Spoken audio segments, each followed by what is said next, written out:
Bonjour et bienvenue pour cette nouvelle conférence sur la géobiologie de l'habitat. Donc Mario est à mes côtés. Donc Mario, je te laisserai te présenter tout à l'heure. Oui, Tu es géobiologue de ton état et formateur, écrivain, conférencier. Et donc tu proposes tes services au sein d'une formation qui se déroule au Centre Namasté, donc sur la géobiologie de l'habitat. Donc on avait envie de traiter le thème de la géobiologie avec les animaux. Souvent, on nous pose les questions, mais pourquoi est-ce qu'un centre de formation bien-être animalier propose de la formation sur la géobiologie? C'est quoi le lien entre les deux? Donc justement, le but, ça va être de traiter un petit peu ce sujet-là ce soir. Et puis, donc n'hésitez pas à poser vos questions en commentaire. Il y a un petit décalage qui se fait à chaque fois, mais ce n'est pas très grave. On finit toujours par avoir les questions qui arrivent. Et puis, voilà, je vais vous partager un petit peu un diapo. On a essayé de proposer quelque chose un petit peu illustré parce que, bon, vu qu'on n'est pas en direct tête à tête, c'est pas toujours évident de tenir les gens un peu en haleine. Donc, on vous a préparé un petit document. Donc, dans un premier temps, je vais vous parler un petit peu du centre Namasté, donc assez rapidement. Donc, on est un centre de formation professionnelle, mais on est ouvert à tous et à toutes. On repose sur une éthique qui est le bien-être animalier sous toute forme.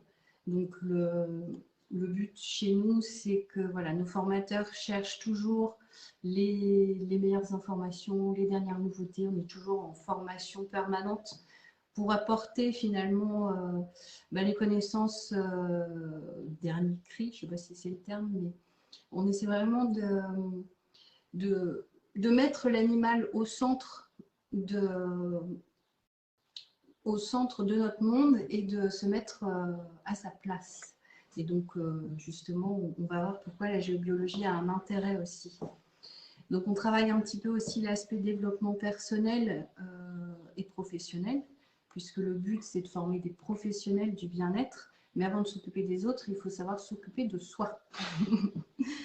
Donc, voilà, on a un panel de formation assez large et toujours des formations pratiques et théoriques. Donc, on a toujours des apports théoriques importants et puis toujours de la mise en pratique, évidemment. Et enfin, donc voilà, on est à la base des professionnels, donc on se base vraiment sur notre expérience de terrain pour pouvoir partager un maximum de choses. Et donc le terme de partage, je pense que c'est ce qui pourrait résumer finalement notre philosophie. Alors, donc on est situé en Haute-Normandie, entre Dieppe et Rouen finalement.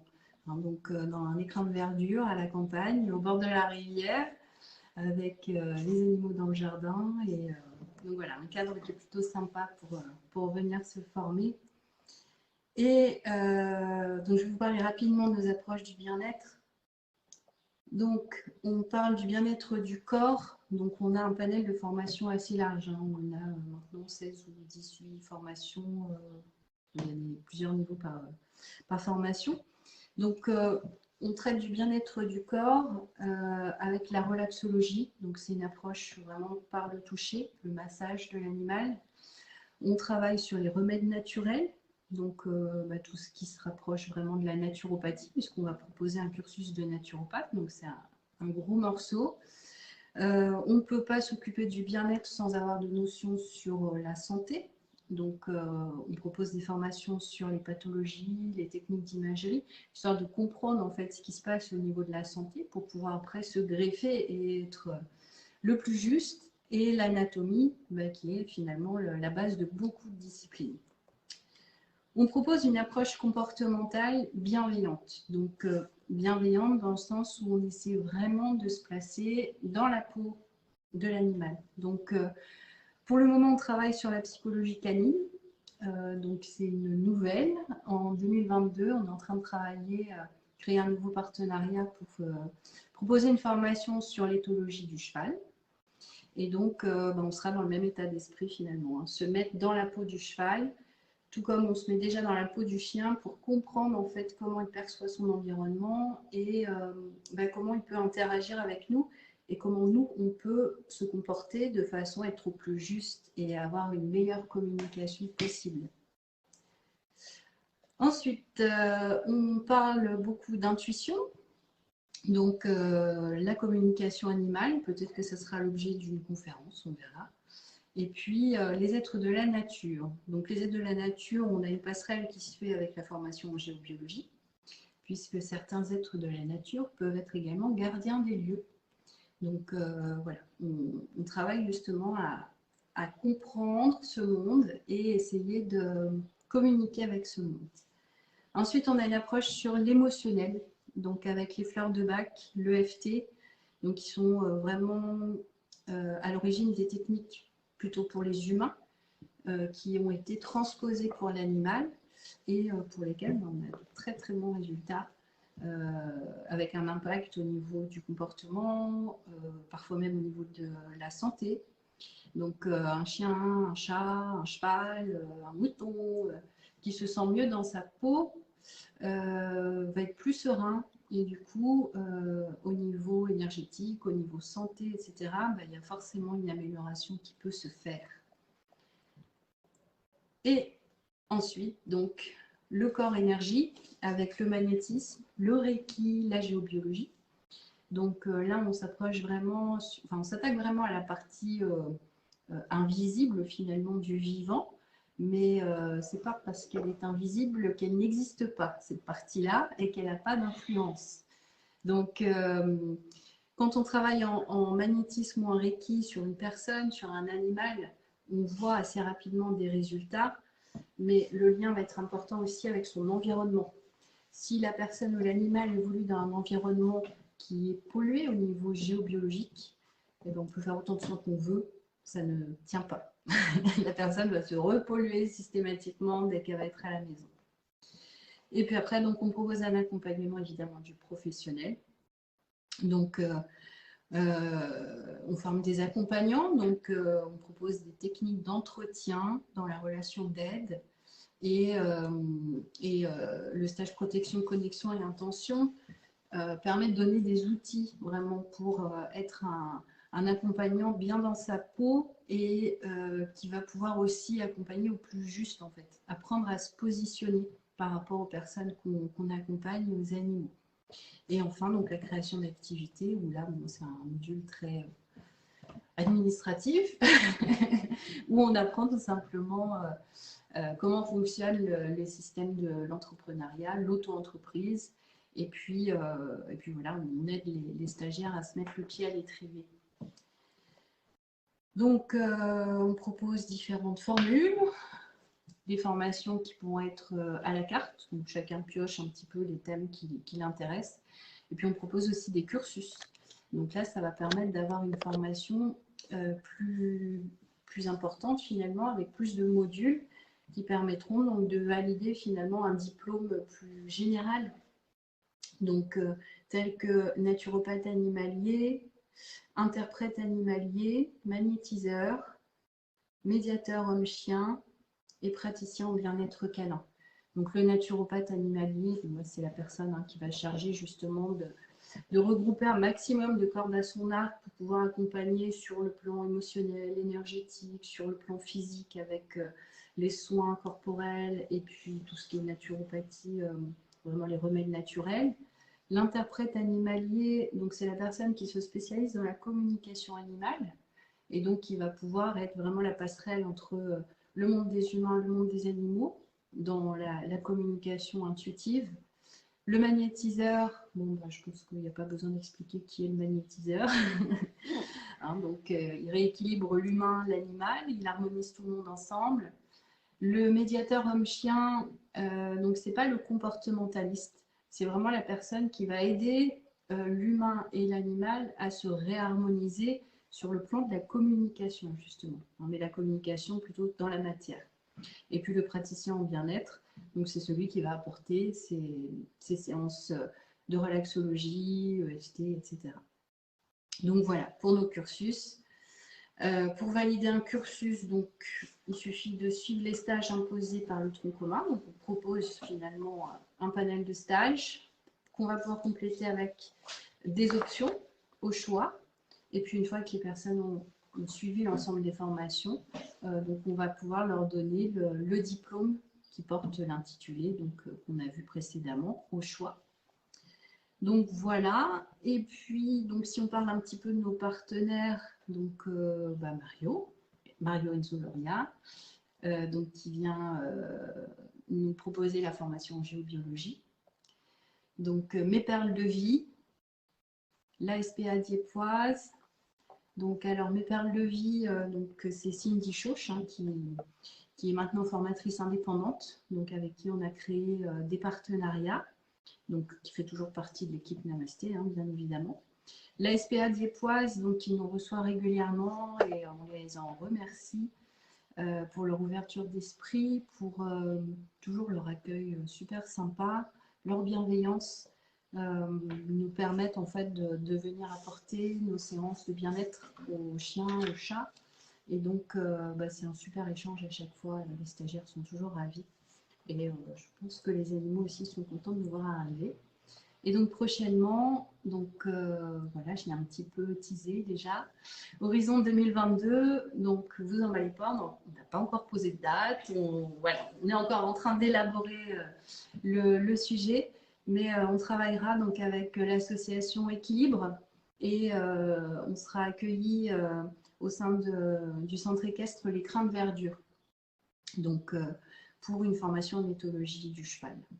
Donc, pour le moment, on n'a pas encore les infos complètes. On reviendra vers vous, c'est promis. On vous donnera tout ça en temps venu. Donc, n'hésitez pas à rejoindre notre site internet, liker notre page Facebook, c'est toujours sympa. Et surtout, voilà, si vous voulez avoir un chouette livre qu'on a coécrit avec l'équipe sur le bien-être au sens large, le bien-être animalier au sens large. Vous pouvez vous inscrire à la newsletter sur le site de l'école. Donc, c'est namasté-formation.com. Et donc, en retour de mail, suite à votre inscription à la newsletter, vous recevrez cet e-book qui fait une 40aine de pages, très complet, qui va vous permettre de découvrir peut-être des aspects que vous ne connaissez pas sur le bien-être. Il y a plein de petits tuyaux, des astuces, des choses que vous pouvez appliquer chez vous avec vos propres animaux. Et puis voilà, donc je vous laisse découvrir ça.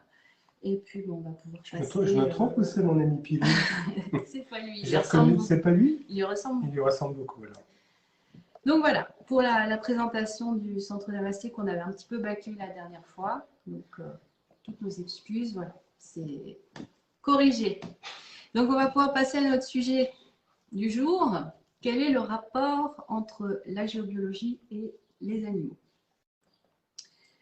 Alors, donc, on va pouvoir prendre finalement deux grandes familles. On va pouvoir s'intéresser aux animaux qui vivent dans la maison avec nous. Donc ça, on va le traiter dans un second temps avec Mario quand on va vraiment parler de l'habitat. Et puis, on va parler des animaux qui vivent à l'extérieur, donc qui ne vivent pas forcément complètement dehors, mais les animaux qui vont vivre au pré, dans les écuries, qui vont vivre dans les bergeries, les étables, les clapiers, les basses-cours, etc. Donc, des endroits qu'on leur impose finalement. Et donc, on va voir qu'il y a différentes études qui ont pu montrer que les animaux sont très sensibles justement à l'environnement qu'on leur impose s'il est nocif sur le plan de la géobiologie. Donc justement, on va commencer avec quelques études. Alors donc, on va parler d'une étude qui a été menée en Suisse par le docteur Jenny et l'ingénieur Liener. Alors, je ne sais pas si je prononce correctement. Donc, dans les années 30. Donc, ces deux personnes se sont intéressées à l'effet des perturbations telluriques sur le vivant et ils ont voulu essayer de comprendre un petit peu mieux ce qui se passait. Et donc, ils ont fait des expériences avec des souris. Donc, voilà, le bien-être animal, tout ça. On va mettre une petite parenthèse là-dessus. Les pauvres souris de laboratoire. Et donc, leur expérience consistait en fait à placer des souris dans un environnement où ils pouvaient choisir zone perturbée et zone neutre. Donc, dans leur labo, ils ont cherché une zone perturbée. Donc, en l'occurrence, là, il y avait un cours d'eau de mémoire. Je crois que c'était ça. Je sais plus, j'ai mis ça dans mes notes quelque part. Donc, Bon, oui, c'était ce une sont soit remontée d'eau. des zones de faille, soit des problématiques. C'est ça. De mémoire, c'était de l'eau. Et donc, ils ont placé les petites souris dans une espèce de caisse qui faisait 3 mètres de long. Et ils ont positionné une partie de la caisse sur la zone perturbée et une partie en zone neutre. Assez rapidement, ils se sont rendus compte que les souris évitaient au maximum la zone perturbée. Ils sont allés se nicher sur la zone neutre. Et puis, toutes les portées, etc., naissaient sur la zone neutre. Donc, dans un second temps, ils ont dit, bon, bah, on va tourner la caisse, on va bien voir ce qui se passe. Ils ont retourné la caisse. Donc là, les nids se trouvaient sur la zone perturbée. Et très rapidement, tout le monde a déménagé en zone neutre. Donc là, ils se sont dit, bon, il y a quand même quelque chose, on a l'impression qu'ils perçoivent qu'il y a un truc qui ne va pas par rapport à cette zone d'influence. Donc, ils ont continué leur expérience. Cette fois-ci, ils ont utilisé une caisse plus petite. Et donc, toutes les souris étaient obligées d'être sur cette zone de perturbation. Donc là, pas de fuite possible. Et donc, assez rapidement, des souris sont tombées malades. Et 50% sont mortes de cancer. Voilà, comme ça, c'est clair. Donc, non contents de ça, ils ont voulu continuer leur expérience pour aller encore plus loin. Et puis, ils ont dit, bon, si on badigeonnait les souris avec un produit cancérigène. Donc, ils ont badigeonné les pauvres souris. Super, hein, on a dit on ne parle pas du bien-être animal. Enfin, pas dans ce contexte-là. Et donc, les petites souris ont été badigeonnées d'un produit cancérigène. Et donc, les souris qui étaient placées sur la zone perturbée, hein, donc de nouveau dans le tube la caisse de 3 mètres de long, pardon. Donc, les souris qui étaient placées sur la zone perturbée sont rapidement décimées par le cancer. Et puis, ils ont utilisé un groupe témoin. Et les groupes témoins, il y a eu quelques-unes qui sont mortes, mais finalement, assez peu sont mortes de cancer. Donc, voilà, les conclusions sont que les êtres vivants réagissent déjà au niveau comportemental par rapport aux perturbations, cherchent à les fuir. Et au niveau statistique, quand on les contraint à rester sur une zone perturbée, il y a un impact et ils développent assez rapidement des maladies, etc. On n'a pas parlé encore de l'aspect comportemental dans le sens de l'agressivité. Parce qu'il y a aussi une notion, eux qui sont mis un petit peu de côté, mais les souris qui sont soumises justement au rayonnement négatif sont plus agressives, il y a plus de conflits, etc. Donc bon, voilà, eux ne sont pas allés trop sur l'aspect comportemental, ils ont vraiment cherché les cancers, les maladies, voilà, les choses qui pourraient être expliquées, qui peuvent vraiment être observées. Alors d'autres études encore, je vais vous embêter avec des études, avec un vétérinaire cette fois-ci. Donc le docteur Henri Quiquendon, donc qui était, je crois qu'il est en retraite maintenant, qui était vétérinaire rural et donc a écrit un livre qui est difficile de se procurer, 12 balles pour un veto. Donc c'est un livre qui est en 2 tomes. Donc dans ce livre, il parle, il fait un petit peu un bilan sur l'agriculture telle qu'elle est menée aujourd'hui. Donc, voilà, il dénonce l'élevage en batterie, etc. Il dit, voilà, c'est complètement contre nature, c'est contre-productif, etc. Et puis, il s'est intéressé aussi à l'aspect un petit peu plus énergétique, et puis notamment l'aspect géobio, donc vraiment au niveau géobiologique. Donc, il a observé que beaucoup d'animaux vont fuir instinctivement les zones géopathogènes. Donc là, il vient confirmer finalement les travaux du docteur Jenny, dont on a parlé juste avant. Après, il a observé aussi que, curieusement, certaines espèces étaient attirées par les zones pathogènes. Donc, il en a référencé quelques-unes. Et donc, le point commun avec les animaux et les espèces végétales également, qui sont attirés par les zones pathogènes, c'est que c'est des animaux ou des espèces qui vont produire finalement des espèces d'anticorps qui vont produire quelque chose. Donc ça peut être un venin, ça peut être une toxine présente dans la plante, qui fait qu'il y a une forme de défense qui se met en place. Donc je vais m'expliquer un petit peu plus en prenant quelques exemples. Alors, il nous parle des abeilles. Alors, il a observé que les essaims d'abeilles situés sur les zones perturbées sont particulièrement vigoureux. Les abeilles y produisent 3 fois plus de miel, mais vont s'épuiser plus vite. Il faudra donc, voilà, si vous êtes apiculteur, placer les ruches plutôt en zone neutre pendant l'hiver, parce que sinon, voilà, l'espérance de vie va être limitée. Et puis, en médecine traditionnelle chinoise, le venin d'abeille va être utilisé dans la prophylaxie des tumeurs. Il semblerait que les apiculteurs soient immunisés contre certains cancers grâce aux piqûres qui sont répétées tout au long de leur carrière. Donc après ça, à vérifier. Si on prend les frelons et les guêpes, ils installent régulièrement leur nid sur des perturbations. Les moucherons, on peut les observer en nuée à la verticale des zones de perturbation également. Et puis après, donc un animal qui va être sur les zones perturbées, cette fois-ci, c'est ceux qui sont dans les maisons. Oui. Donc, le chat.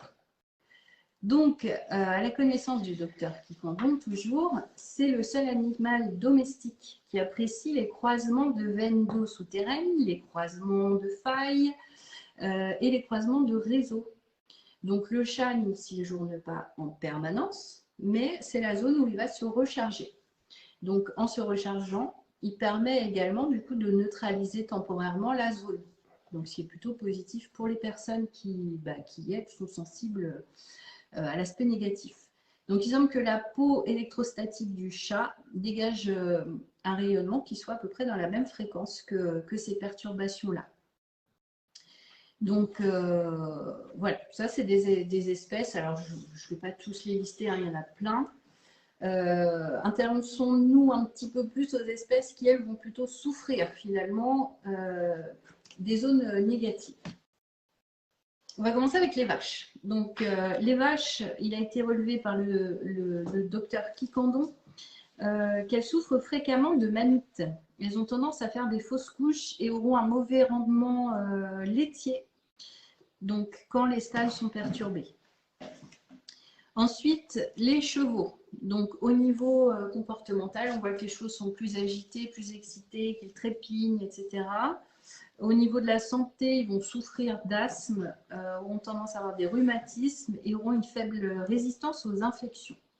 Et donc, je vous parlais tout à l'heure, je ne sais pas si vous l'avez entendu, de mon propre cheval qui a vécu un certain temps dans un box perturbé, qui était en verre électrique négatif, donc peut-être la structure énergétique la pire au niveau de la santé. Et donc, voilà, je ne connaissais pas encore tout ça.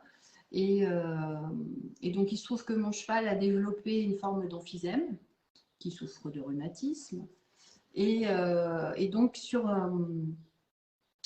la partie de l'année où il était dans cette zone où il y avait ce box, il était toujours au plus mal. Et puis, une autre partie de l'année où il est dans une autre pâture, là, ça allait beaucoup mieux. Donc, le vétérinaire pensait que, voilà, sans grande conviction, qu'il y avait une question d'allergène, peut-être un environnement, un air différent entre une pâture et l'autre, qui pourrait éventuellement expliquer qu'il y a un moment de l'année où ça va mieux et un moment où ça va moins bien, en sachant que ce n'était même pas une question de saison, parce que régulièrement, en fait, tout au long de l'année, il passait d'une pâture à l'autre. Donc, heureusement, finalement, il ne passait pas tant de temps que ça dans ce box, il était essentiellement la nuit. Après, la journée, voilà, il circule librement. Il peut aller et venir à sa guise. Et puis voilà, quand il fait mauvais, éventuellement, il peut être un petit peu enfermé. Mais malgré tout, il a quand même passé suffisamment de temps dans cet endroit-là pour finalement développer assez rapidement des problèmes de santé. Alors que c'est un cheval qui n'avait pas de problème particulier à l'origine et qui n'avait pas non plus un terrain particulier. Donc, le jour où j'ai découvert ça, donc évidemment, le box a été traité. Donc, il n'est plus en verre électrique négatif. il prend plus de plaisir à y aller déjà. Et puis, bon, au niveau de la santé, malheureusement, le mal est fait. C'est-à-dire que voilà, l'emphysème, c'est une maladie qui va dégrader les poumons. Et donc, bah, ce qui est fait est fait. Malheureusement, on ne peut pas réparer. Mais bon, il se sent déjà un peu mieux. Ça, c'est déjà un progrès. Et puis moi, ce qui m'intéresse aussi, c'est de profiter finalement de ce témoignage pour sensibiliser les gens, de dire attention, il y a vraiment un impact. Là, voilà, j'ai un exemple qui malheureusement montre que effectivement il y a des conséquences. Alors après, donc on a d'autres espèces comme par exemple les cochons qui sur les zones perturbées, que nous dit le docteur Kikondo, ils présentent une mauvaise croissance, des troubles de la reproduction, alors que c'est un animal qui a quand même normalement une reproduction plutôt efficace. Une mortalité élevée chez les porcelets et beaucoup de maladies infectieuses. Ensuite, les chiens. Donc, les chiens qui ont une niche mal positionnée vont délaisser cet endroit, s'ils peuvent circuler librement, évidemment. S'ils sont contraints à rester dans une zone, ils vont manquer d'appétit, souffrir d'infections, de faiblesse des articulations et généralement des faiblesses au niveau des hanches. Donc les personnes qui ont leurs chiens en chenil, les personnes qui ont des box, qui tiennent des pensions, certains éleveurs aussi peuvent avoir des zones bien déterminées, par exemple, je ne sais pas moi, la salle de mise bas, etc. Donc voilà, c'est intéressant de vérifier si la zone où finalement on contraint nos animaux à rester un certain temps, même si ce n'est pas tout le temps H24, à partir du moment où l'animal passe beaucoup de temps, ça peut être intéressant de s'assurer qu'il n'y ait pas de perturbation. Idem dans la maison, l'endroit où on va positionner le coussin, le tapis, le point dodo du chien, du chat. Bon, le chat, généralement, ils font leur vie. On a dit que ce n'était pas les perturbations qui allaient les déranger, mais pour les chiens, il y a des chiens qui ne veulent pas rester à leur place, qui ne tiennent pas en place, parce que tout simplement, le tapis est mal positionné. Et du coup, ils s'y sentent mal et ils ont juste envie de fuir cette zone-là. Donc, ce n'est pas une question de désobéissance ou je ne sais quoi, c'est parfois tout simplement le fait qu'ils se sentent mal là où on les contraint d'aller. On peut parler rapidement des lapins. Donc, sur les zones pathogènes, les lapins vont perdre leurs poils. Et donc, le docteur Kikandon a autopsié des lapins qui ont été donc, contraints à rester sur des zones perturbées. Et il a observé de nombreuses lésions au niveau du squelette, des lésions au niveau cardiovasculaire et des énormes ganglions lymphatiques. Donc ça, c'est le signe que le système immunitaire est mis à très rude épreuve en permanence. Donc là, voilà, il y a eu des autopsies qui ont été faites sur des lapins. Enfin, pour tout ce qui est oiseaux, donc les oiseaux en cage vont refuser de s'alimenter, vont rester immobiles, peuvent aussi perdre les plumes, tout comme les lapins perdent les poils. Ils peuvent être atteints de maladies infectieuses. Et puis après, donc voilà, des animaux un peu plus sauvages, les hirondelles, les cigognes, les pigeons, etc. Donc à l'état naturel, ils vont toujours s'installer, eux, sur les zones positives. Donc là, on n'est même plus sur la zone neutre, on est vraiment sur les points de ressourcement. Donc voilà pour cette partie, donc ce livre qui a été écrit par le docteur Kikandon. Et puis, donc on a également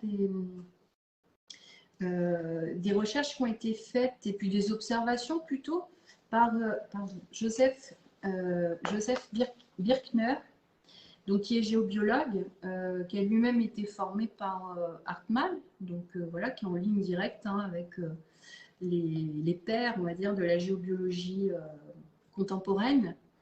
Et donc lui, il a observé que les trajets qu'empruntent les fourmis pour se déplacer sont souvent sur des lignes de faille ou sur des lignes d'eau. Le gibier a tendance à se déplacer sur les zones perturbées. Donc ça s'explique voilà, dans la forêt, la nature, les forêts, etc. Finalement, la végétation pousse moins bien sur les zones perturbées et donc ça fait des passages naturels plus faciles où la végétation est moins dense. Et donc, Il explique ça comme ça, hein, mais c'est plutôt logique. Il a observé que les terriers de renards sont toujours loin des zones perturbées. Et puis, il a pu constater à de nombreuses reprises qu'en intervenant sur des fermes, dans des élevages, bah, il suffit parfois de juste déplacer le bétail d'une stalle à l'autre, d'un bâtiment à l'autre, pour que bah, les problèmes de santé, les problèmes d'avortement, les problèmes de rendement et autres, notamment hein, pour les bovins, bah, pour que tout rentre dans l'ordre, tout simplement. Hein, donc, si on part sur ces bases-là, on peut revenir un petit peu à l'humain. Bon, on ne va pas les disséquer les humains, mais comme Candon a fait pour les lapins. Mais si les animaux souffrent de façon concrète, qu'on peut observer concrètement des lésions au niveau du corps, des problèmes de santé, etc., et qu'on puisse vraiment partir sur des groupes témoins, etc., bah, ça vient aussi nous tirer la sonnette d'alarme pour nous, les humains, de dire, bon, bah voilà, si on habite dans une zone perturbée, si on dort sur une zone perturbée, etc., bah, c'est un gros problème, c'est un gros risque. Donc, voilà, il y a pas mal de scientifiques hein, qui commencent à s'intéresser au sujet, enfin, qui commencent depuis un certain temps d'ailleurs. Et donc, voilà, au niveau des animaux, concrètement, ils sont impactés. Ils sont beaucoup plus sensibles que nous finalement, parce qu'ils bah, sont plus intuitifs que nous. Je pense que ça peut s'expliquer aussi simplement que ça. Naturellement, ils vont fuir les zones perturbées ou être attirés par elles, hein, si c'est des animaux qui se ressourcent sur ces zones-là. Mais ils vont parfaitement sentir la différence entre une zone neutre, une zone positive, une zone perturbée. Je sais que les Romains, avant d'aller établir leur camp, bah, mettaient du bétail sur la zone pendant quelques semaines pour voir, bon, bah, on va mettre la tente du chef à un endroit cool. Et puis les anciens aussi hein, mettaient des animaux à paître. C'était souvent les moutons qui servaient de cobayes. Ils mettaient les animaux, voilà, ils créaient des enclos sur les zones où ils avaient envie d'installer une nouvelle construction. Et puis, bah, ils les laissaient pendant plusieurs semaines, plusieurs mois à cet endroit-là. Et puis après, donc, bah, ils les ouvraient pour voir comment ça va là-dedans. Hein, et puis, bah, des fois, ils s'apercevaient que bon, bah, il y avait des moutons qui mouraient beaucoup plus vite que ce qu'ils auraient dû. Et donc, du coup, bah, ils allaient s'implanter ailleurs. Donc voilà, les animaux ont servi de cobayes. Les animaux sont un petit peu finalement les amplificateurs bah, des antennes que bah, on perd un petit peu, nous les humains. Et donc, bah, concrètement, qu'est-ce que tu nous proposes, Mario? Parce que tout ça, c'est des constats. Hein. On a parlé évidemment des animaux qui sont attirés, mais surtout des animaux qui sont en souffrance. Donc, qu'est-ce qu'on en fait de tout ça? Dans la maison, dans les écuries, les étables, etc. Alors, je pense que c'est là où la géobiologie de l'habitat, en fait, la géobiologie tout court, pardon, va pouvoir œuvrer. On manque de capacité d'observation, en fait, dans ce domaine. Moi, j'ai tendance à dire que les animaux sont souvent des révélateurs, guérisseurs. C'est-à-dire que si on les observe, ils peuvent tout de suite nous indiquer, nous donner des indications précises sur l'éventuel côté pathogène dans lequel nous vivons ou le côté pathogène d'une étable, d'une écurie en agriculture surtout. Hein, il y a beaucoup de problèmes au niveau géobiologique. Et puis souvent, ils sont aussi révélateurs, mais là, par contre, ils vont se sacrifier pour l'humain. Hein, donc, ils ont un rôle important à jouer. Et moi, je vais vous donner juste un exemple. C'est celui d'une de mes clientes en géobiologie. J'étais intervenu à distance. D'ailleurs, c'est toi qui l'as formée, je crois, Charlotte, en communication animale. Et elle a fait, donc j'ai traité il y a très récemment, il y a à peu près 15 jours, 3 semaines, et en fait, elle a fait une communication animale avec son chat, avec son compagnon. Et le chat lui a dit textuellement, écoute, c'est beaucoup plus fluide, la maison est plus légère, c'est beaucoup plus fluide, et je vais pouvoir enfin me concentrer sur ma mission première. Ah. Avec vous, les humains. C'est-à-dire qu'en fait, le chat est en train de dire très clairement à sa gardienne, à son compagnon, qu'il a une vraie mission pour nous, pour les humains. Et c'est vrai qu'il a un rôle guérisseur très important, le chat. Alors, il y a plein d'exemples concrètement dans le domaine agricole. Vous voyez, je voudrais prendre l'exemple, rappelle-toi, au module 3 de géobiologie l'an dernier avec notre avion 2020, on était allé, on s'était mis sous un pylône de très très haute tension, hein, je pense que c'était même du 400 millivolts, Oui, et on s'est rendu compte qu'en fait, il y avait un troupeau de vaches qui s'était complètement... enfin, il y avait un troupeau de vaches, mais à plus de 200 mètres, voire 300 mètres du pylône de haute tension. C'est-à-dire que les vaches, elles ressentent qu'elles peuvent être perturbées par ces ondes. D'ailleurs, on en parlera tout à l'heure pour bien comprendre. Elles le ressentent et elles vont s'éloigner. Hein, comme tu le disais tout à l'heure pour les souris, ben, c'est dommage pour ces petites souris. Moi, j'avais une petite copine souris blanche quand j'étais petit. Ça me désole de voir qu'on les utilise en laboratoire, mais il faudrait faire une communication avec elles pour comprendre si elles sont OK avec ça finalement. Parce qu'elles nous aident finalement. Elles aident énormément pour les avancées technologiques dans la médecine et autres, mais ça me désole quand même. Alors, la base de tout ça, pour moi, c'est le champ magnétique terrestre. Sans champ magnétique terrestre, aujourd'hui, on ne parlerait pas de nos petites souris, on ne parlerait même pas des humains sur la planète, on ne parlerait pas des oiseaux qui sont guidés par le champ magnétique terrestre, on ne parlerait pas de tout ça. Voilà, c'est là, voilà, très très bien. Donc on voit que la planète Terre, notre belle planète, hein, qui devrait être une planète d'amour, elle n'est pas forcément aujourd'hui, mais ce qui va avoir une importance au niveau de la planète Terre, c'est ce champ magnétique terrestre. On sait que l'intensité de ce champ magnétique terrestre tourne entre 33 000, parce que l'intensité se mesure en Tesla, micro-Tesla, Gauss ou milligauss, tourne entre 33 000 et 70 000 Tesla. On sait maintenant, c'est scientifiquement prouvé, que ce champ magnétique terrestre perd à peu près 5 à 10% de son intensité tous les 100 ans. Ça veut dire globalement, on peut considérer que dans 750 à 1000 ans éventuellement, ou 1500 ans, il pourrait très bien ne plus y avoir de champ magnétique terrestre sur la planète Terre. Ne plus y avoir de champ magnétique terrestre sur la planète Terre, c'est exactement ce qui s'est passé avec la planète Mars, où le noyau de la planète Mars, en fait, s'est complètement arrêté. On sait pertinemment aussi que sur Mars, il y avait aussi de l'eau, donc il y avait du vivant. Donc, la crainte pour l'humanité, c'est que le champ magnétique terrestre s'arrête. Ça veut dire que s'il s'arrête, il peut très bien ne plus y avoir de vie sur Terre. Par contre, d'autres scientifiques pensent que c'est plus une inversion en fait des pôles, hein, du pôle nord, pôle sud, qui pourrait éventuellement arriver donc entre 750 et 1500 ans, hein, puisque c'est à peu près ce qui se dit aujourd'hui au niveau de la science. Ce qui est important dans la planète, c'est ce noyau. Hein, le noyau externe, donc liquide en fusion, c'est la première couche du noyau. Et puis le noyau interne, la graine, qui est composée globalement de fer à 85% et de nickel à 15%. On sait pertinemment que vous avez dans la géobiologie un aspect naturel. Et cet aspect naturel, ce sont toutes les informations eau et courant d'eau, toutes les zones de failles géologiques qu'on peut trouver, en tous ces mouvements de sol qu'on peut trouver, qui vont avoir une incidence directe sur le vivant.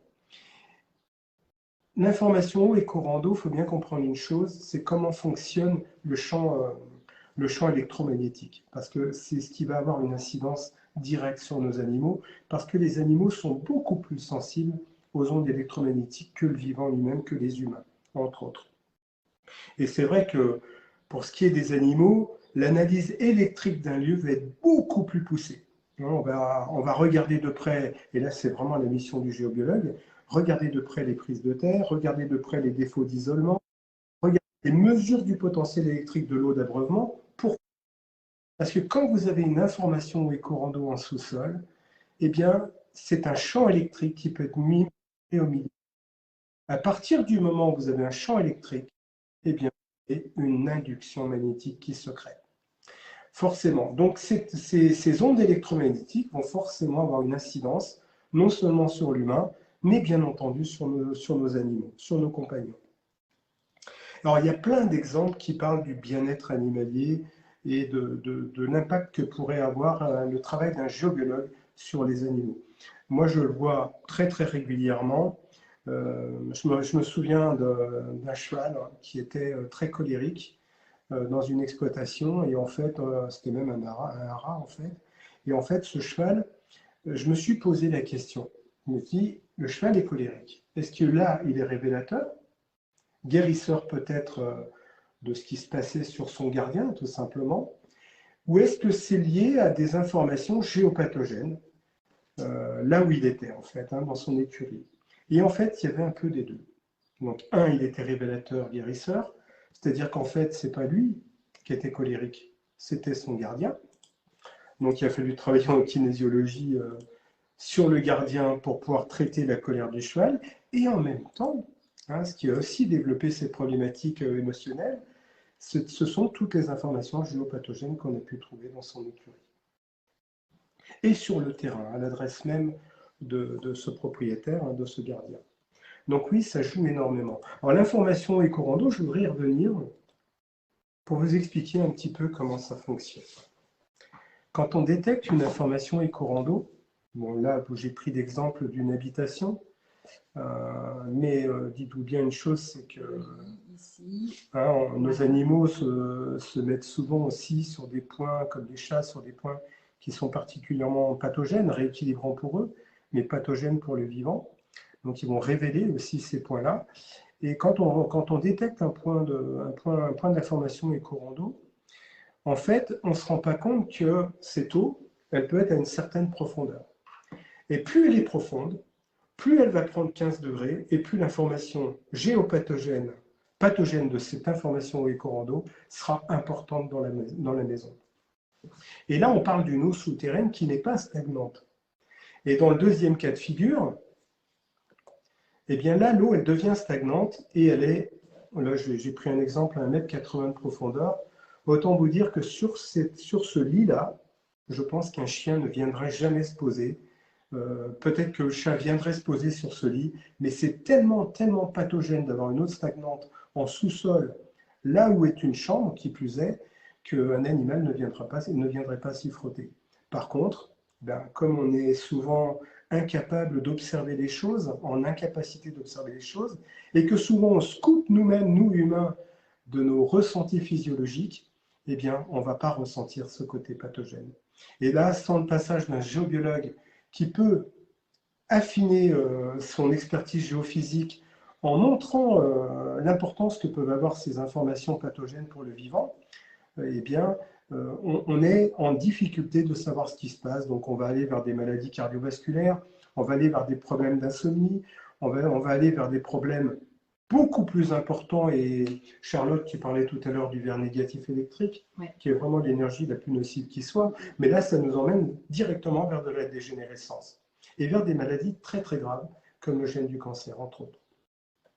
Si rien n'est prouvé scientifiquement parlant par rapport à ça, je peux vous assurer que mon expérience et celle de tous les géobiologues, il y a beaucoup de professionnels aujourd'hui et des confédérations nationales qui sont nées pour justement faire reconnaître ce métier, eh bien, tous savent par expérience, au regard de toutes les expertises qu'on peut faire. L'expérience du docteur Jenny sur les souris a démontré justement par exemple, ça démontre le cancer, souris, faille d'eau. Alors, le lien, il est quand même... heureusement, Charlotte, qu'on a ce genre de test. C'est dommage pour les petites souris, bien entendu, mais heureusement qu'on a ce genre de test parce qu'on a besoin de faire reconnaître ces problématiques-là. Je veux dire, moi j'entends, on le verra tout à l'heure, parce qu'on va passer à l'aspect artificiel, et c'est cet aspect-là qui a une incidence directe sur nos animaux, en règle générale, et sur le vivant, sur les humains, bien entendu. Et cet aspect artificiel, eh bien, ce sont toutes les basses fréquences, entre autres, tout ce qui est pylône très haute tension. On sait qu'on part d'une centrale hydraulique, on part d'une centrale nucléaire, on parle d'éoliennes. C'est quasiment, à partir du moment où vous avez un moteur électrique, de toute façon, vous avez un champ électromagnétique. Un câble qui passe. C'est ça. À partir du moment où vous avez des électrons qui passent dans un câble, de toute façon, vous avez de l'électricité, donc derrière, vous avez l'induction magnétique. C'est valable pour les chemins de fer, c'est valable pour le TGV. On a des normes de protection par rapport à ça. Et on voit bien sur l'autre diapo, sur l'autre slide, on voit bien que finalement, ces champs très hautes, basse fréquence, mais très haute tension, vont, avec des répartiteurs, vont être transportés et distribués jusqu'à nos domiciles. Et bien entendu, ces pylônes d'obtention peuvent passer sur des terrains où vous avez des bovins, où vous avez des chevaux, où vous avez d'autres animaux. Et là, on est sur de la basse fréquence, inférieure à 50 Hz, mais ça va avoir une incidence directe sur le vivant.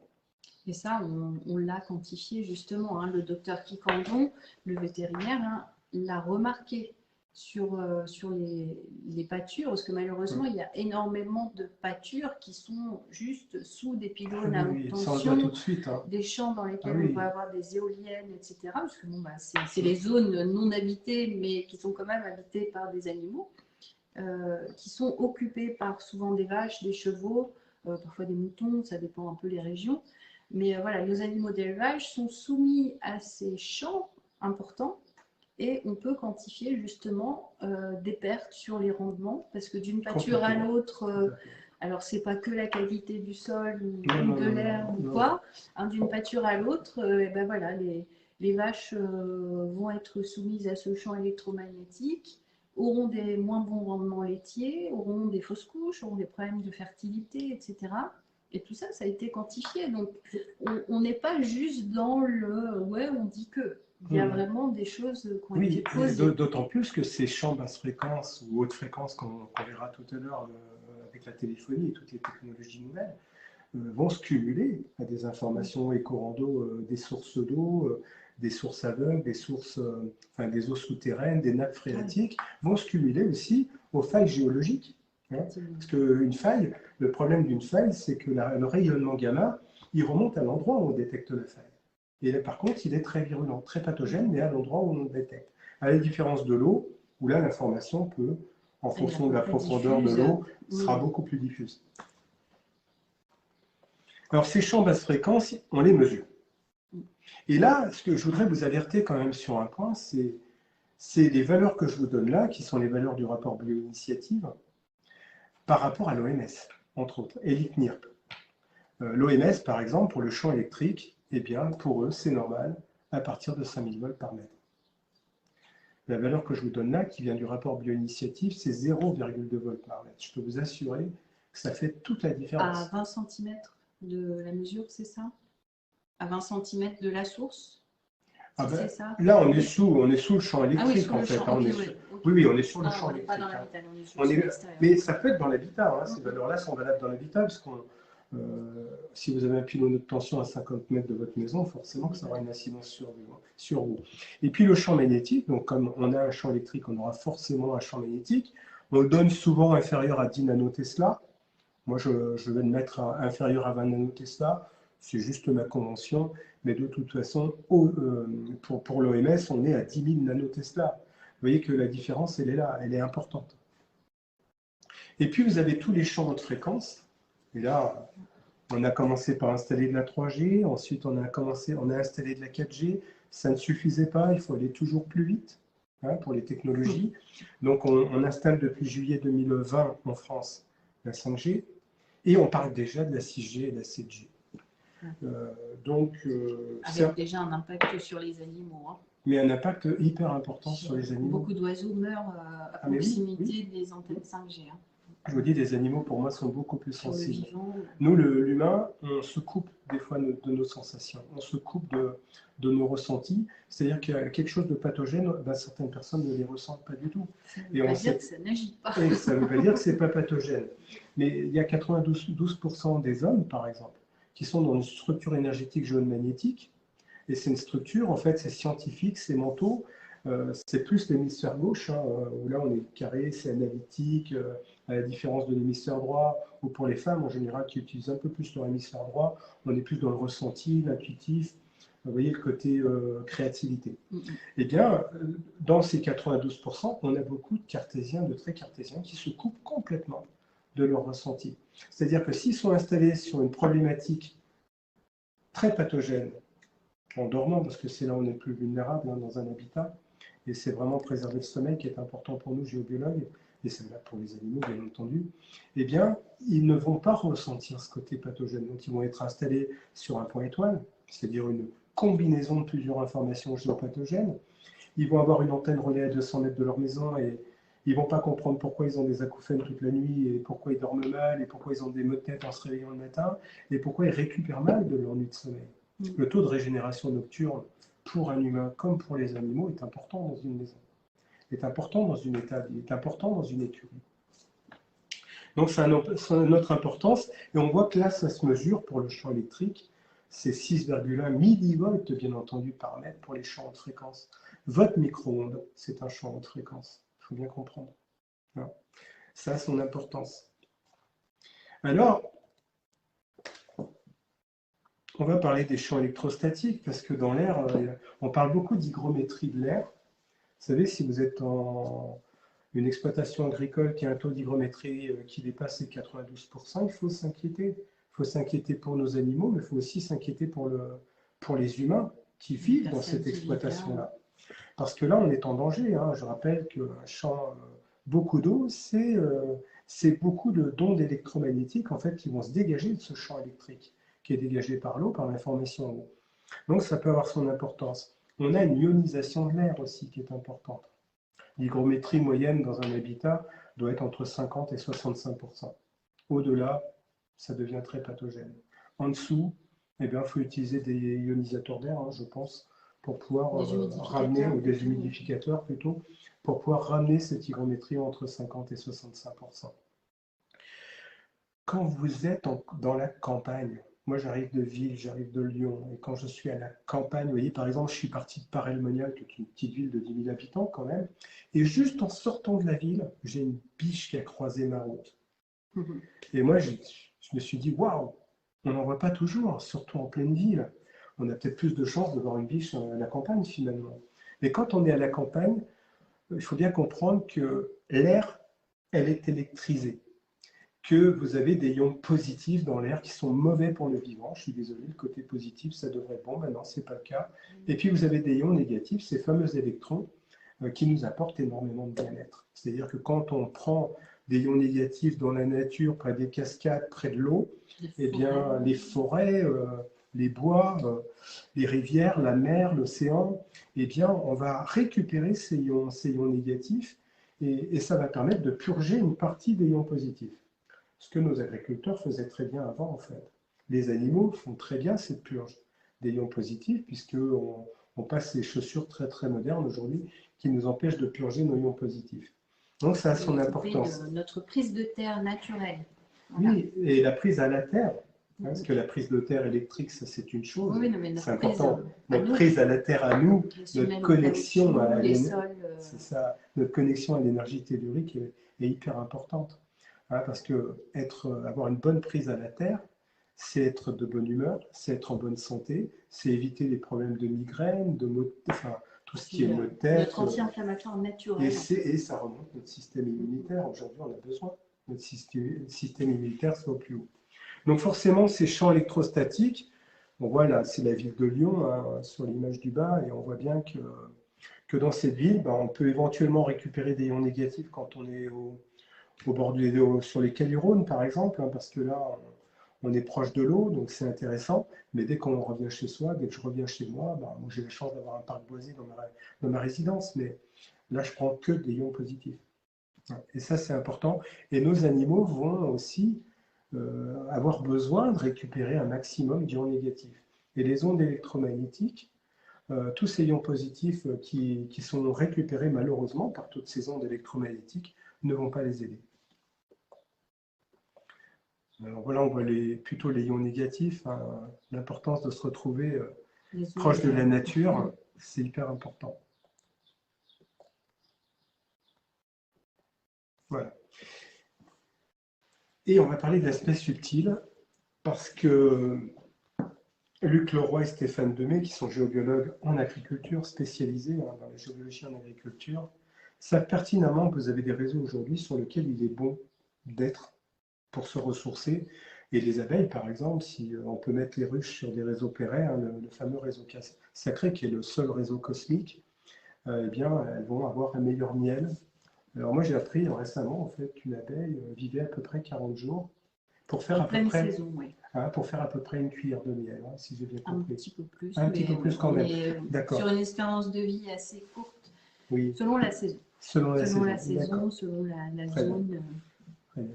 Mais donc lui disait, enfin eux disaient que par contre il y avait deux réseaux hein, qui eux pouvaient être très très pathogènes pour le vivant. Hein, donc entre autres le réseau Hartmann et le réseau Curie. Alors pourquoi ces deux réseaux-là finalement? Je reviens au noyau de la Terre en fusion. Je reviens à la graine, au noyau interne, composé de fer à 85%. C'est le rayonnement Curie. Donc, ils portent le nom des gens qui les ont détectés, bien entendu. Et le père de la médecine moderne, c'est le rayonnement nickel, c'est le réseau Hartmann. Ces deux réseaux-là, vous allez surtout les trouver dans l'habitat, donc vous les trouverez dans les étables, dans les écuries, vous les trouverez un peu partout. Ils sont partout finalement. C'est un maillage. Le plus dense finalement. C'est ça, c'est ça. Il est présent tous les 2,50 m, on a un nœud. Et là où votre compagnon, Monsieur Chat, va vouloir se mettre, c'est bien sur ces croisements de réseaux telluriques, sur un croisement Hartmann, sur un croisement Curie, et lui, il ira même directement sur le point étoile, parce que là, il va se recharger, il va se rééquilibrer, il va aussi en même temps, on va dire, remettre un peu de positif dans la pièce, hein, parce qu'il va la décharger, il va essayer de neutraliser du mieux possible ce point étoile, et puis quand il va dormir, il va le purger à la terre, à sa manière, parce que c'est sa manière d'être, et c'est sa façon d'être. Mais on se rend compte avec la communication animale qui a été faite chez la cliente, que en fait, ce n'est pas vraiment sa mission finalement, qu'il a une autre mission pour le vivant, et que ça, malheureusement, ça peut aussi le perturber, parce que, et malheureusement, il va aussi se sacrifier pour son compagnon, pour ses compagnons, et souvent, malheureusement, je l'ai vu dans beaucoup d'exemples, dans des maisons que j'ai expertisées, où le premier chat mourait malheureusement d'un cancer, le deuxième chat mourait d'un cancer, le troisième a été passé un chien plutôt qu'un chat. Malheureusement, le chien, il est mort très très vite aussi. Et le quatrième chien commençait à tomber malade au moment où je suis arrivé et où là, j'ai arrêté cette hémorragie-là. Hein, le métier de géobiologue, c'est d'arrêter l'hémorragie. Et on peut faire beaucoup de choses pour le vivant et aussi pour nos animaux. Hein, on peut leur apporter un maximum de sérénité. Un réseau Hartmann, donc la maille en elle-même du réseau Hartmann, c'est pas, on va dire, la plus pathogène. Elle n'est pas pathogène du tout. Le réseau en lui-même peut être de polarité négative ou positive. Hein, et puis, ce qui va être pathogène, c'est vraiment le nœud. Hein, c'est vraiment le croisement. C'est vraiment le croisement tellurique. Donc là, on lui donne une orientation nord-sud pour le réseau Hartmann, mais il peut être dévié par plein de choses dans la nature, voire même dans une habitation. La chaleur peut dévier ce réseau et lui donner une autre configuration. Et si vous êtes avec une nappe stagnante, avec une pièce qui est très très humide, vous allez avoir, déjà vous allez voir les murs sointés de cette humidité, mais vous allez avoir une démultiplication de ce réseau Hartmann, qui nous donne déjà une indication très très précise. Curie, c'est le réseau oblique, c'est le réseau diagonal. Donc lui, on en trouve beaucoup moins dans les maisons, bien sûr, dans les étables, les écuries, les exploitations agricoles, parce que la maille est plus large du coup. Puis elle peut monter, elle par contre, à plus de 200 mètres de haut, à contrario le réseau Hartmann monte à peu près à 110 mètres de haut. On n'a pas encore des buildings partout qui font 110 mètres. C'est ça, on est bien d'accord. On n'est pas encore protégé. Ça veut dire que même si vous êtes au 13e étage d'un appartement, on est encore dans vous êtes encore en danger. Si vous avez une antenne relais sur l'immeuble d'à côté, vous êtes encore plus en danger, surtout sur les appartements du haut de cette résidence. Et puis, vous avez ce qu'on appelle la géobiologie intuitive. Et là aussi, ça peut avoir son importance. Vous voyez, on peut trouver beaucoup de mémoires souterraines. Donc là, oui, c'est invisible. Bon, bien sûr que quand on la détecte, on va essayer d'abord de détecter son taux de nocivité à ces mémoires-là. Mais on peut trouver plein de choses. Je pense à cet exemple de cette exploitation agricole, 38 bâtiments, et un terrain particulier, en fait, sur lequel vous aviez une mémoire de rituel ésotérique. Alors, je suis désolé de parler de ce genre de choses, mais ça fait partie de la géobiologie intuitive. Et bien, sur ce terrain-là, vous aviez beaucoup d'animaux qui mouraient les uns derrière les autres. Donc, ça a son importance. Après, on peut trouver, bien sûr, pour une entreprise, une exploitation agricole qui serait sur une mémoire de faillite, ça peut poser vraiment des problèmes d'exploitation ou de développement de l'entreprise. Mais on peut avoir des mémoires d'hôpital qui sont ramenées par des cours d'eau souterrains, des mémoires de cimetières, et puis énormément. Cimetière d'animaux aussi. Cimetière d'animaux également, bien sûr. Et puis énormément de mémoires de champs de bataille, de guerre. Et puis, on a toujours vécu en paix en France. Tout à fait, toujours. Après 45. C'est jamais rien passé. passer. Non, non, jamais. Je crois qu'on est un peu en guerre quand même en ce moment depuis un an. Hein. Je ne me trompe pas. Et pas de champ de bataille. Pas de champ de bataille pour ça. Et puis, vous avez aussi, bien sûr, dans cette géo intuitive, vous avez tout l'aspect invisible. Eh bien, si les animaux sont sur un vortex négatif, pollué, eh bien, ça va poser un vrai problème. Hein, et vous verrez qu'ils vont s'éloigner du vortex. Mais le problème des vortex, en fonction du niveau du vortex, il peut avoir un diamètre très, très important. Et toute la stabulation, toute la maison peut se retrouver sur ce vortex pollué. Et puis les cheminées cosmotelluriques aussi, qui vont aller dans des endroits très, très pollués en général, très, très chargés. Et là aussi, si vous avez ce genre de cheminée cosmotellurique, comme les bras de la cheminée sont très, très négatifs, et si vous avez des bras dans une stabulation, si vous avez des bras dans une habitation, et bien ça sera très, très nocif et très pathogène pour le vivant. Et ce qui est le pire finalement pour l'animal, c'est que lui, il va ressentir cette nocivité, mais il ne peut pas la fuir. Et il ne va pas pouvoir nous l'exprimer. Voilà. Et donc, il va tenter d'exprimer comme il peut dans son comportement. Donc, il pourra avoir des comportements soit de repli, soit au contraire être agressif. Ou... Voilà, il peut y avoir plein de comportements qui se mettent à... Il peut uriner partout, cracher sur tout le monde. Enfin, je veux dire, on a ces comportements-là. Voilà. Et puis, il va s'exprimer. Son seul mode d'expression, en fait, s'il est sur quelque chose de très pathogène, c'est la maladie, malheureusement. C'est-à-dire qu'on va voir baisser sa valeur vibratoire, on va voir baisser son taux de vitalité, et on va se rendre compte qu'il peut y avoir un organe dévitalisé sur cet animal. Effectivement. Voilà. Et dans la géobiologie intuitive également, eh bien, on va parler des mémoires aussi qui peuvent impacter très très fort nos animaux. Vous avez des chiens qui n'entreront jamais dans une pièce parce que vous avez une mémoire virulente dans les murs ou une mémoire virulente sur un meuble. Alors, si je peux me permettre une petite anecdote, quelqu'un se reconnaîtra parmi notre public. Donc, l'histoire d'un chien qui refusait de descendre dans la cave. Wow. Et donc, le chien, deux chiens dans la maison, et puis donc les deux n'avaient pas envie de descendre. Il y en a un qui a dit non, moi je ne descends pas. L'autre a descendu parce que voilà, il est bien obéissant et son gardien l'appelait. Et donc, justement, on en avait discuté avec le gardien qui me dit, mais je ne comprends pas, il y a sûrement quelque chose en bas, le chien refuse de descendre, les chiens ne veulent pas y aller. Et donc, en traitant justement cette cave, on s'est aperçu qu'il y avait un pauvre chien qui avait laissé une mémoire. Wow. Et donc, bon, malheureusement pour lui, il semblerait que ce chien ait été abattu dans cette cave et que du coup, il était toujours présent, la mémoire était toujours présente et active. Et les chiens disaient non, je ne vais pas descendre, je n'ai pas envie de me faire tuer. C'est ça. Hein, ils percevaient vraiment cette mémoire qui était encore très très présente et puis du coup avec laquelle il devait forcément raisonner. Et donc, bon, voilà, en nettoyant, voilà, j'espère que, je sais pas, je devrais avoir des nouvelles bientôt, savoir si, les chiens acceptent de nouveau de descendre dans Moi, je reste persuadé qu'à partir du moment où on a neutralisé la problématique, et donc notre travail à nous, c'est bien sûr que l'expertise géophysique soit la plus précise possible pour la comprendre, cette problématique-là. À partir de là, on peut régler le problème. Hein.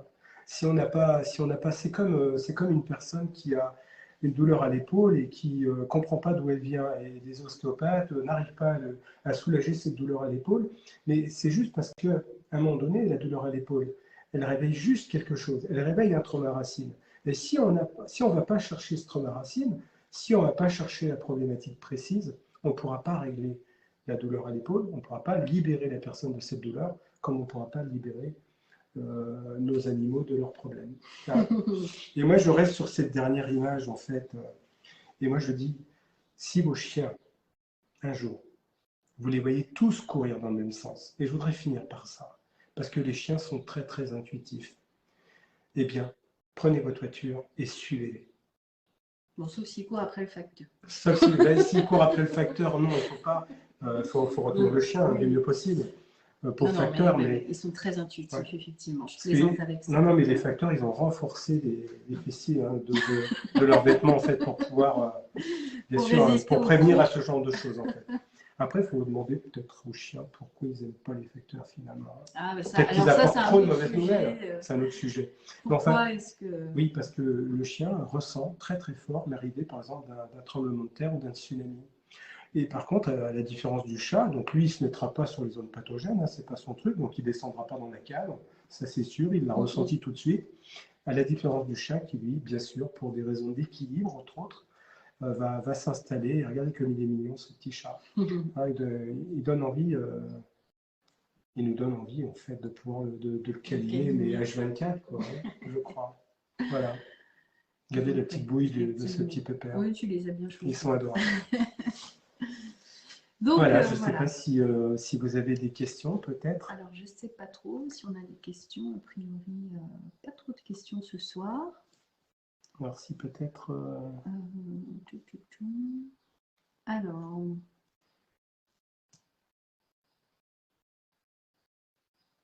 Alors, une dame qui s'appelle Sylvie. Alors, je lis votre question. Alors, j'ai 2 chiens qui ont eu à 2 mois d'intervalle une splénectomie, donc l'ablation de la rate. Pour un des chiens, suspicion de tumeur agressive et l'autre tumeur bénigne de la taille d'une orange, voire d'un pamplemousse. Cela pourrait être à cause d'une faille et de l'eau qui passe sous notre habitation. Moi, j'aurais tendance à répondre peut-être. C'est probable que maintenant, ça passe par une expertise géophysique parce qu'il n'y a pas que l'eau et que les failles qui peuvent amener ce genre de problématiques. Ouais, donc oui, effectivement. Après, à voir, ça serait intéressant peut-être de faire une expertise de votre maison. Donc, n'hésitez pas à contacter Mario hein, après la conférence. Donc, le diagnostic est gratuit. Il pourra peut-être vous orienter sur... Voilà, c'est vraiment des choses importantes à votre domicile. Et puis, on peut penser que ces 2 chiens sont révélateurs, hein, révélateurs de quelque chose. Le seul problème pour eux, c'est que quelque part, ils se sacrifient un peu et c'est là où il faut vite leur apporter notre aide, en fait. Effectivement. Et puis, a priori, on n'a pas pour le moment encore trop de questions, mais on est un petit peu en décalage, en fait, hein, avec le live. Donc, peut-être que les questions vont arriver. Donc là, c'est pour pouvoir voir le live après. Donc, peut-être avons-nous une question dans notre public privé? Non, pas de question. Donc, écoutez, n'hésitez pas à nous envoyer vos questions après par message. On essaiera de répondre du mieux qu'on peut. On ne va pas faire durer trop longtemps parce que l'heure tourne, même si on a pris un peu de retard. Navré avec nos petits incidents techniques. On essaiera de faire mieux la prochaine fois. Et une autre question est arrivée. Peut-être. Je ne crois pas. Alors, peut-être pas la fin. C'est la dame qui a apporté des précisions. Donc, écoutez, n'hésitez pas à nous envoyer vos questions, pourquoi pas en échange, hein, en commentaire sur le live. On sera un plaisir de répondre et ça pourra profiter donc à tout le monde évidemment. Et puis, si vous avez des besoins particuliers hein, chez vous, etc., qu'il y a des doutes, que vous soyez en maison, appartement, que vous ayez une exploitation, que vous ayez ne serait-ce qu'une basse-cour, une petite écurie, une grande écurie, que sais-je, ne serait-ce que la niche du chien, voilà. Donc, ça peut être intéressant de faire une expertise et puis de voir un petit peu voilà, ce qui se passe chez vous. Et puis, donc voilà, je te laisse expliquer ton fonctionnement. Alors, de toute façon, je pense que ça passe de toute façon toujours par cette expertise géophysique. Parce que là, on fait vraiment une expertise complète hein, du vivant, de l'habitat bien sûr, du vivant des humains et puis de leurs compagnons. De quoi as-tu besoin pour faire une expertise? Alors, pour l'expertise, j'ai besoin simplement de l'adresse précise. Alors, si on vit en appartement, bien d'avoir l'étage au moins. C'est bien d'avoir un plan, si on a un plan des locaux, si on a une photo de l'entrée principale. Ça nous permet de mieux nous connecter à distance, en fait. Et puis d'avoir le nom, prénom, date de naissance des personnes qui vivent sous le même toit. et le nom et l'âge des animaux. Donc c'est un chat, c'est un chien, c'est un cheval. J'ai eu des petits lapins, des cobayes. Enfin voilà, c'est d'avoir toutes Tous ces des êtres informations-là. vivants, ouais. La surface habitable et non habitable, hein, ça va nous donner une idée aussi. Les dépendances, s'il y a, c'est important. Et puis ensuite, la première étape, c'est l'expertise, qui prend à peu près 1 heure et demie de travail pour moi. Un échange téléphonique pour vous commenter cette expertise, puis ensuite, en fonction de l'échange téléphonique, on voit ce qu'il est bon de faire ou de ne pas faire. En tout cas, on n'impose rien, c'est juste, on a un vrai rôle de conseil. Mais il faut vraiment comprendre une chose, c'est que la géobiologie, et je vous assure que je vais participer activement à la Confédération nationale de géobio, pour justement que cette pratique soit reconnue par nos dirigeants, et le plus reconnu possible, parce que c'est vraiment notre meilleure assurance sur la vie, je pense. Alors, il y a peut-être déjà un premier pas de fait par rapport aux agriculteurs. Oui. J'ai eu des échos de la part d'agriculteurs en Bretagne qui m'ont dit, alors après à vérifier, je ne sais pas exactement comment ça fonctionne, mais que à l'installation, un jeune agriculteur reçoit des subventions pour justement faire expertiser son exploitation. Donc ça montre quand même que voilà, dans le monde de l'agriculture, c'est quelque chose qui est connu, reconnu, de fait, et qui a quand même un crédit important. Et qui est pris en charge en fait. C'est que vraiment ça fait partie de la santé, de l'exploitation. Aujourd'hui, je pense en France, toutes les chambres d'agriculture ont leur géobiologue référent. Voilà. Donc ça montre déjà l'importance de ce métier-là, et il sera d'autant plus important si maintenant on peut le structurer. Oui, tout simplement. Ça sera intéressant effectivement.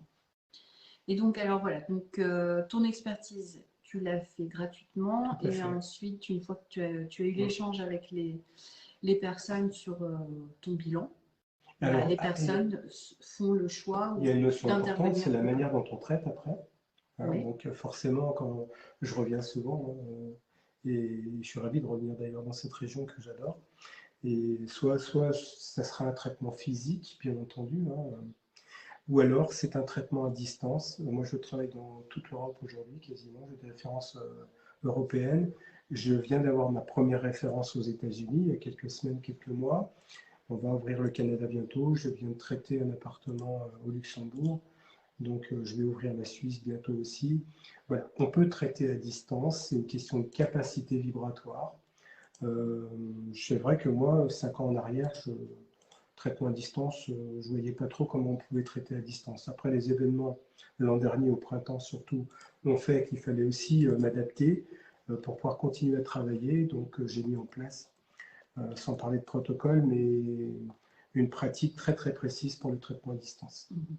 Donc tout est possible. Puis après, quand je reviens dans la région, ben oui, si je traite comme je l'ai fait cet après-midi dans une exploitation d'un élevage canin, eh bien j'avais traité à distance et je suis revenu faire une expertise de validation qui est gratuite également, de manière à voir si tout allait bien. Voilà, on a corrigé une ou deux petites choses, c'est normal, parce qu'on a toujours des petites choses à corriger, parce qu'ensuite il y a des expertises annuelles qui doivent être faites quand même pour être sûr que tout va bien.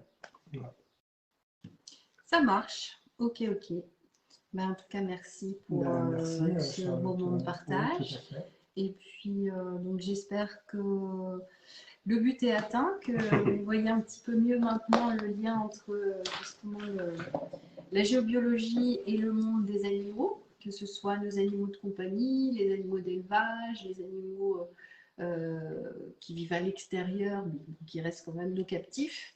Donc voilà, dans une démarche de bien-être de tous, voilà, la géobiologie a toute sa place, évidemment.